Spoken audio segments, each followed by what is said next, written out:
नमस्कार, news super Bharat में आप सभी का स्वागत है। न्यूज़ सुपर भारत आपके लिए लेकर आया है स्पेशल शो, जिसमें हम आपको बता रहे हैं भारत के अनमोल रत्नों की दास्तान। भारत के अनमोल रत्न की इस कड़ी में आज हम बात करेंगे चिदम्बरम सुब्रमण्यम के बारे में। चिदम्बरम सुब्रमण्यम भारतीय राजनेता थे। वे राज्य और केंद्र स्तर के मंत्री और गवर्नर रहे। सुब्रमण्यम का जन्म जनवरी 1910 को कोयम्बटूर जिला के पोलाची नामक स्थान पर हुआ था।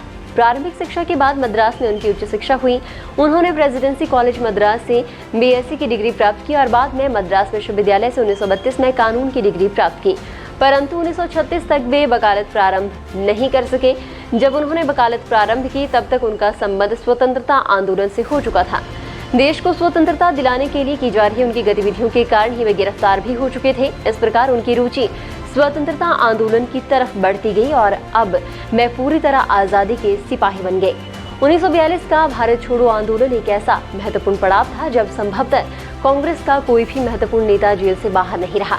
सी सुब्रमण्यम भी गिरफ्तारी से नहीं बच सके। 1962 में लोकसभा का चुनाव जीतने के बाद सी सुब्रमण्यम कैबिनेट स्तर के मंत्री बनाए गए। इनके अधीन इस्पात मंत्रालय था। 1963-1964 तक इस्पात के साथ साथ खान और भारी इंजीनियरिंग मंत्री भी वे रहे।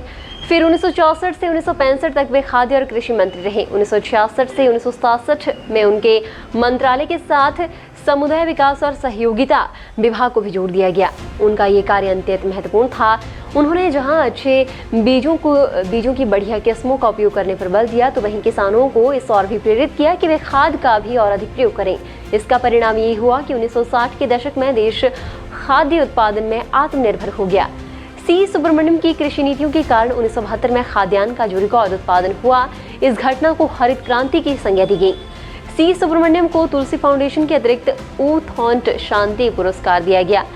राष्ट्रीय एकता के लिए कार्य करने के कारण उन्हें भाई एस चौहान पुरस्कार से भी सम्मानित किया गया। फिर उन्हें सर्वोच्च भारतीय सम्मान भारत रत्न से सम्मानित किया गया। 7 नवंबर 2000 में सुब्रमण्यम जी का निधन हुआ। फिलहाल के लिए बस इतना ही। अगले रविवार सुबह 8 बजे इसी तरह से आपको जानकारी देंगे भारत के किसी अन्य अनमोल रत्न के बारे में। धन्यवाद।